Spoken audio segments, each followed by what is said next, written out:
Good job, Cody! Over here. Let's go! Cody!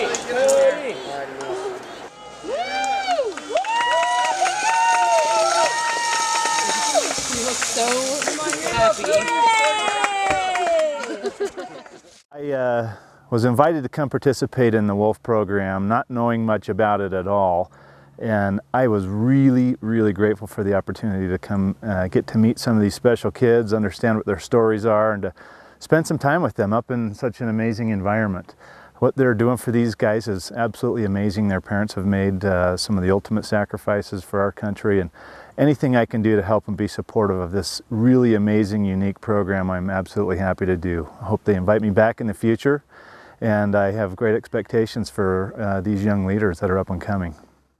It's very important for us to give back, especially since we work in the military community. We see what they do every day, and with the Warrior Foundation's help, we've been able to push this idea forward and make a compelling and fun camp while learning some important leadership skills and meeting some interesting people along the way. Well, for me, it's a passion. I became acquainted with the Special Operations Warrior Foundation in 1991 when several friends of mine were killed on an AC-130 gunship in the first Gulf War. And since that time, I've stayed in touch and supported the Warrior Foundation. And then when VATC was formed and we had more resources, we chose to focus on the Warrior Foundation, and then the Wolf program has been a natural evolution from that support to do what we're doing today. So we created Wolf to establish not only a leadership camp that provides important skills in a fun outdoor setting, but to provide fireside chats or introductions to people who might be of interest to them down the line in their career path. I think it's really good to have something for the kids to come out to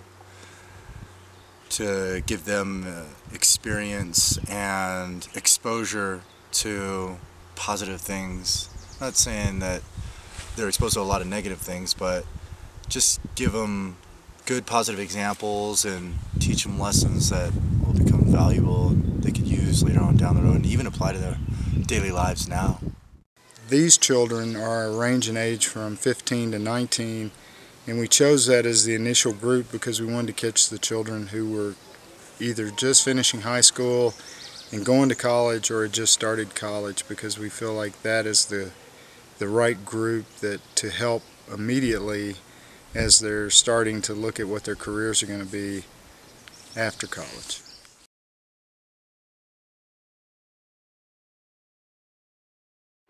Leadership isn't always making the correct decision. Leadership is trial and error. Sometimes it's making a decision, the best decision at that time and at that point in time. And if they learn that it is okay to make mistakes, but the most important thing is that they attempt or they try, so that they're not afraid of failure. And by learning those things, when they're faced with challenges or decisions in the future, hopefully it will help them to pick a course, pick an action. Nobody has any idea what's going to come through the door at them sometimes, but you just got to keep putting one foot in front of the other, and it's important you do that and don't let some of life's challenges kind of roadblock you or make you stumble or get overwhelmed. Nobody's got all the answers to anything. You just keep putting one foot in front of the other and trying, and that's how over time you build yourself into new careers and a different person, and you're constantly evolving, and it's really important that you do that. You can't ever be static. In my past, I had a period where there was a choice between going to college and the military, and I kind of faltered on which one I was going to do, and it's been a long time, not sure. With the lessons I've learned here, I probably would have been much more decisive and just made a choice and went forward instead of just sitting around trying to think about which one to do and spending so long thinking that nothing happened.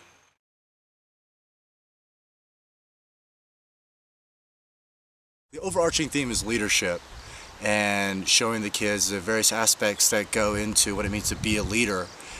And what I try to do is, as they engage in their events and they participate in activities, I try to help them think in a way that a leader would think. So managing or helping others around you for the success of the overall group.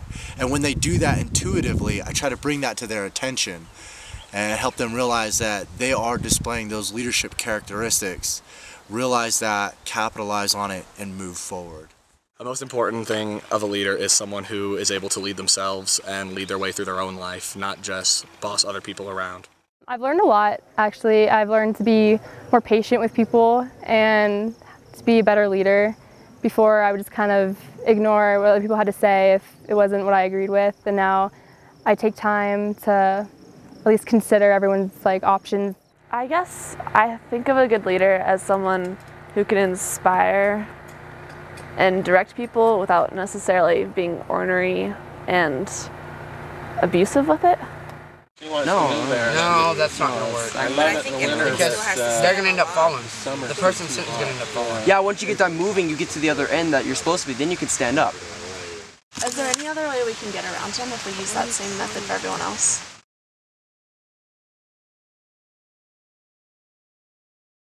The Special Forces guys have been tremendous in their leadership and guiding them on the outdoor program, whether it's been mountain biking or archery course or tomahawk throwing or just being available to talk to. They've been the tremendous asset to the success of this camp.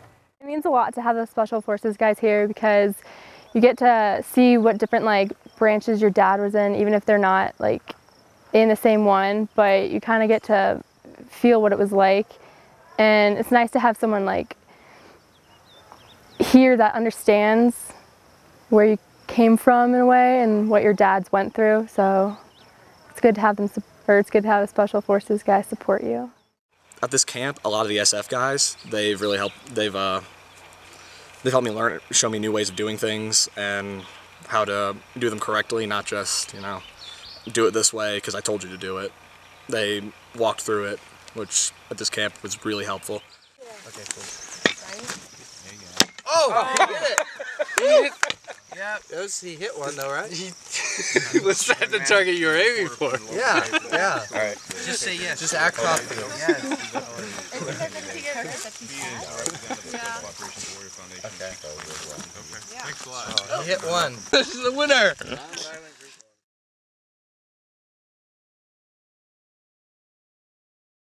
The children have changed since they've got here. They started out a little uneasy and closed and not really knowing what to do or how this was going to go, and over the last few days they've opened up tremendously and they've grown. Not only we've seen growth in the children, but we've seen growth in their relationships with each other, because this is really the first time these children have ever met each other. They all have a common background in the tragedy of losing their fathers. But that, without knowing the other children, they absorb that within their community and their families, but never meeting the other children who have had the same experience. So this opportunity is giving them a chance to bond, and we're seeing great bonding between the children. My favorite part of the camp was actually just hanging out afterward. After all, we had done all the activity we don't speak of, hiking. We don't talk about hiking around me. It was actually just hanging out with everybody and getting to know all the different kinds of people from a lot of different places. It was really cool. I feel there's a lot of really awesome people here. Definitely with the older girls, I can see myself talking to them on Facebook, or just a little friendship, I guess. I think the best thing that came about from this is their friendships. I think the friendships that you build at this time are going to hold you through some hard times in college and career. And with both hands. Maybe Someone go by Cody. Yeah, somebody go by Cody. Yeah. Here's Jacob. Yeah, Jacob's right there. Okay. Ready to fall? You don't have to Ready to I trust you, brother. Falling. Falling. Oh, let her drop. Good job. See, you're fine. Board. I am. Close your eyes. Okay, I'm done.